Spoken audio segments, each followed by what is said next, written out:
Hello student, आज के DLED third same के सोशल स्टडी सब्जेक्ट के अंतर्गत हम बात करेंगे बालाजी विश्वनाथ के बारे में। और इनको ही प्रथम पेशवा माना जाता है। इनका जो समय है वो 1713 से 1720 ईस्वी माना जाता है, पेशवा का समय। तो शुरू करते हैं। सबसे पहला जो पॉइंट है कि यह लोग बालाजी विश्वनाथ और उनका परिवार जो था वो कोंकण क्षेत्र का निवासी माना जाता है। दक्षिण भारत में कोंकण प्रदेश एक है, वहां के ये लोग निवासी माने जाते हैं। और इनका परिवार जंजीरा राज्य में श्री वर्धन वंश में कर संग्रहकर्ता के रूप में कार्य करता था, यानी टैक्स उगाने वाले लोग। ठीक है। तीसरा जो पॉइंट है कि यह लोग अंगरियों से संबंध रखते थे। इनका कुछ पारिवारिक संबंध था अंगरियों से, जो कि कोलाबा क्षेत्र के लोग थे और पश्चिम भारत में एक प्रमुख समुद्री शक्ति उस समय थे। और यह अंगरिया जो लोग थे वो मराठा नौसेना के संरक्षक या सहायक के रूप में काम करते थे।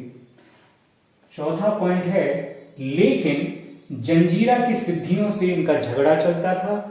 और जंजीरा के जो सिद्धि लोग थे वो भी पश्चिम भारत में एक प्रमुख समुद्री शक्ति थे उस समय। ये एक महत्वपूर्ण बात है। दो समुद्री शक्तियां थी, एक अंग्रिया और दूसरे सिद्धि। अंग्रिया लोग कोलाबा से अपने आप को क्रियान्वित करते थे और सिद्धि लोग जंजीरा के किले से अपने आप को क्रियान्वित करते थे। सिद्धि लोगों का जो नाम है वो सैयद शब्द से बना हुआ है। हवस नाम का एक क्षेत्र है, वहां से ये लोग आए थे नाविक के रूप में। नाविक थे मुख्य रूप से ये लोग। बाद में यह अहमदनगर सुल्तान के यहाँ नौकरी करने लगे और फिर आगे चल के यह जंजीरा द्वीप पर बस गए और समुद्री लुटेरों की तरह व्यवहार करने लगे। तो जंजीरा की सिद्धियों से जब बालाजी विश्वनाथ के परिवार वालों का झगड़ा हो गया तो ये लोग भागकर सांसवाड़ नाम के क्षेत्र में बस गए। ठीक है। इन्होंने कोंकण को क्षेत्र को छोड़ दिया और सांसवाड़ में बस गए। सन 1696 ईस्वी में ये लोग पूना के सभासद बनाए गए और सन 1699 से 1702 तक पूना के सर सूबेदार इनको बनाया गया। 1704 से 1707 तक दौलताबाद के सर सूबेदार बने रहे। ये बात ध्यान देने योग्य है कि 1699 से 1704 तक जो औरंगजेब था, मुगल सम्राट औरंगजेब, वह पूना और खेड़ा में रहा और इनको उसने कुछ नहीं कहा। तो ऐसा माना जाता है कि औरंगजेब के लिए यह लोग रसद जुटाने का काम उस समय कर रहे थे, बालाजी विश्वनाथ वगैरह। 1705 में साहू को मुक्त कराने का इन्होंने प्रयत्न किया, ऐसा इतिहासकार मानते हैं।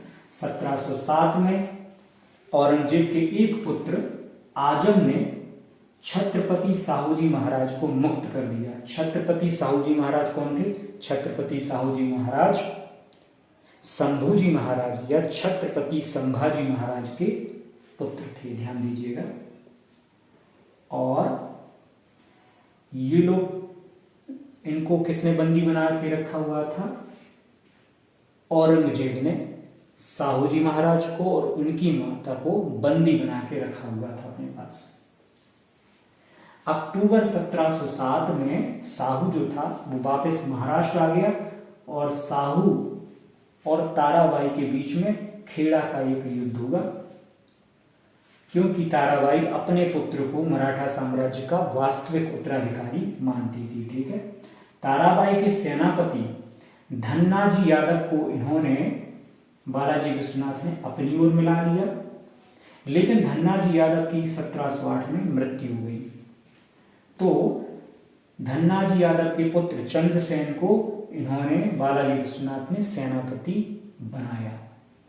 चंद्रसेन को किसने सेनापति बनाया? साहू ने सेनापति बनाया, ध्यान दीजिएगा, साहू ने, छत्रपति साहूजी महाराज ने। लेकिन चंद्रसेन ताराबाई जी के पक्ष में था, तो छत्रपति साहू जी महाराज ने चंद्रसेन के विश्वासघात से बचने हेतु एक सेना में एक नए पद का सृजन किया, सेना कार्ते का पद।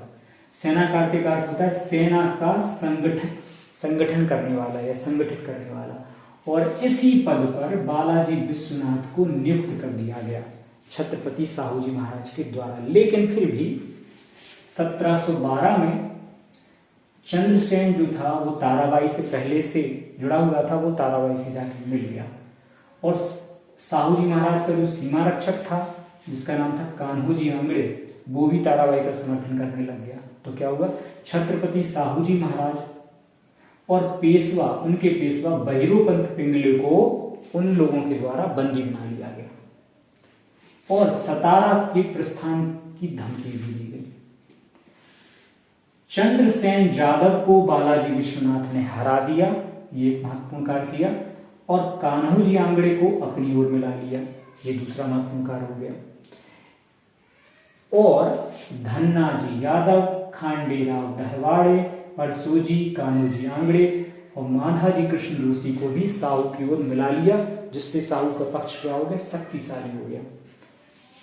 1713 से 1717 तक दिल्ली में बड़ी अजीब गड़बड़ी होती रही और एक के बाद एक मुगल राजा बनाए जाते रहे। उस समय अब्दुल्ला खां और हुसैन अली खां, दो भाइयों का दिल्ली की सत्ता में बहुत ज्यादा उनका प्रभाव बढ़ गया, और जिसके कारण एक के बाद एक राजा दिल्ली में बनाए जाते रहे। तो अब्दुल्ला खां और हुसैन अली खां से छत्रपति साहू जी महाराज के बीच में एक संधि हो गई, जिसे उस संधि को 1717 में संपन्न कराया गया। 1717 में इसको साइन किया गया, और इस संधि को ही मराठा साम्राज्य का मैग्ना कार्टा कहा जाता है। इस संधि के द्वारा छत्रपति साहू जी महाराज को शिवाजी का स्वराज्य वापस मिल गया। खानदेश, बराड़, गोंडवाना, हैदराबाद और कर्नाटक के वो क्षेत्र जो मराठों ने पहले जीते थे, कभी भी जो क्षेत्र जीते थे, वो सारे क्षेत्र मराठों को वापस मिल गए। दक्षिण भारत में चौथ और स्वदेशमुखी का अधिकार भी मराठों को प्राप्त हो गया। इसके अलावा साहू जी की माता और उनके अन्य संबंधियों को भी मुगलों के द्वारा रिहा कर दिया गया। सबसे महत्वपूर्ण बात, 30 लाख रुपया नगद रूप में मराठों को इस संधि के द्वारा प्राप्त हुआ, और 35% वार्षिक कर जो कि मुगलों को पहले प्राप्त होता था, अब वो मराठों को प्राप्त होने लगा। तो इस संधि के संपन्न होने से वास्तविक रूप से छत्रपति साहू जी महाराज को एक वास्तविक छत्रपति के रूप में सम्मान प्राप्त हुआ, धन प्राप्त हुआ, आदर प्राप्त हुआ, और उनकी सत्ता दक्षिण भारत में अच्छे रूप से जम गई। अगर हम बात करें तो 15,000 घुड़सवारों के साथ बालाजी विश्वनाथ मराठा सरदारों के साथ दिल्ली गया और नए मुगल शहजादे को वहां पर राजा बनाने में सहयोग प्रदान किया। किसको? अब्दुल्ला खां और हुसैन अली खां को। अंतिम उनका अभियान था कोल्हापुर का सैन्य अभियान, जो कि उन्होंने वापस दिल्ली से आके पूरा किया, क्योंकि कोल्हापुर और सतारा दो राज्य थे जो मराठा साम्राज्य की राजधानी के रूप में कार्य करते। सतारा में छत्रपति साहू जी महाराज और कोल्हापुर में ताराबाई के जो पुत्र थे शिवाजी द्वितीय, और उसके बाद आगे चल के संभाजी द्वितीय राजा बने। उन सबको एक एक करके राजा बनाए गए। 1731 में आगे चल के उन दोनों राज्यों में केंद्र सतारा और कोल्हापुर के मध्य 1731 ईस्वी में एक संधि हुई, जिसे वाराणसी की संधि कहते हैं। इसके बारे में आप पिछले वीडियो में मैंने बताया था। और फिर दोनों परिवारों में, क्योंकि साहू जी महाराज के जो चचेरे भाई थे, उन दोनों के बीच में हमेशा अनबन या पारिवारिक मतभेद बने रहते थे, जिससे वह लोग हमेशा ही मानसिक रूप से भी और शारीरिक रूप से भी छत्रपति साहू जी महाराज का विरोध करते रहे। लेकिन बाद में इन दोनों परिवारों में संधि हो गई, और काफी अधिक समय तक, क्योंकि छत्रपति साहू जी महाराज की जो मृत्यु है वो सन 1748 में हुई, और कोल्हापुर के जो महाराज थे उनकी मृत्यु 1760 में हुई। तो काफी समय तक फिर स्थायी रूप से शांति बनी रही और छत्रपति साहू जी महाराज का वास्तविक रूप से एक राजा के रूप में जो पहचान थी वो स्थापित हो गई। तो इस प्रकार से हम देखते हैं कि बालाजी विश्वनाथ जो थे वो प्रथम पेशवा माने जाने चाहिए। हालांकि उनको पेशवा कभी नहीं बनाया गया, बल्कि लेकिन वो पेशवा से किसी प्रकार से कम ही नहीं थे। उनका जो पद था उसका नाम था सेनाकार्ती, सेना का संगठन करने वाला, संगठित करके रखने वाला। उनके पद को इसी नाम से जाना गया, सेनाकार्ती। बाद में अगले पीढ़ी दर पीढ़ी जो वास्तविक शक्ति थी वो धीरे धीरे इनके परिवार के लड़कों में या पुत्रों में हस्तांतरित होती चली गई।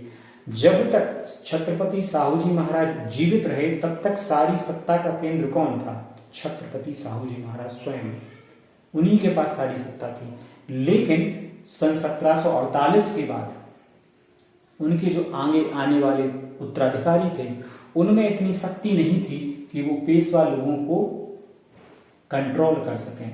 तो फिर वास्तविक राज्य की जो सत्ता थी वो पेशवाओं के पास चली गई और जो सतारा के राजा थे या जो कोल्हापुर के राजा थे वो महलों के राजा बन के रह गए काफी समय तक ऐसा रहा। 1700 जब तक तृतीय मराठा और जो तीसरा पानीपत का युद्ध था सन 1761 में हुआ था, जब अहमद शाह अब्दाली ने मराठों को पानीपत के तीसरे युद्ध में शिकस्त दी, उस समय के बाद काफी समय तक मराठा शक्ति एकीकृत नहीं हो पाई और विखंडित रूप में बनी रही। तो 1760 में किसकी मृत्यु हो गई थी? कोल्हापुर के राजा की। 1761 के बाद ताराबाई जी की भी मृत्यु हो गई, क्योंकि वो पानीपत की तीसरी जंग में जब मराठों को बहुत बुरी क्षति हुई, उन्हें बुरी तरह हरा दिया अहमद शाह अब्दाली ने, तो वो उस हार को बर्दाश्त नहीं कर पाए और कुछ समय बाद उनकी मृत्यु हुई। तो इसका आगे अपन इसके बारे में गहराई से अध्ययन करेंगे। एक महत्वपूर्ण बात है कि बालाजी विश्वनाथ जी ने क्या काम किया था? धन्नाजी, खांडेराव, दहवाड़े, परसोजी, कान्होजी आंगड़े और माधाजी कृष्ण जोशी को भी छत्रपति साहू जी महाराज के साथ मिला दिया, जिससे वो सर्वाधिक शक्तिशाली हो गए दक्षिण भारत में राजा के रूप में। इसलिए वो एक महत्वपूर्ण व्यक्ति माने जाते हैं बालाजी विश्वनाथ, जिन्होंने छत्रपति साहू जी महाराज के सहयोगी के रूप में, सेनाकार्ते के रूप में उनकी शक्ति में और समृद्धि में वृद्धि की और निश्चित रूप से वो एक योग्य व्यक्ति समझे जाने चाहिए। Thank you very much.